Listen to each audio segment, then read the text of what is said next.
So two things. Number one, I had an opportunity to work for a company that provides engineering and farm services in Canada. One of the things that I'm very proud of that particular initiative is for them to be able to measure farm inputs and farm technology that are delivered in the farms, which are very massive in Canada. One thing that I realized there is that before a particular input, for example, a fertilizer or a farm technology, solar systems go into a particular farm, there's a series of checkpoints from suppliers, from government institutions that need to be able to allow and approve such items before it gets delivered for monitoring, logistical monitoring services.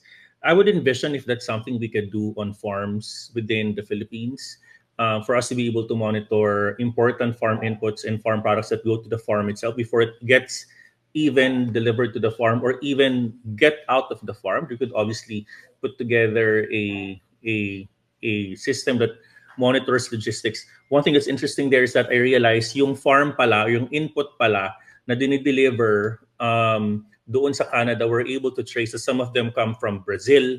So it's interesting when you see the large picture of it, you kind of get to see the sources, the historical background of those inputs before it gets delivered and grow as, obviously as a food, as a crop.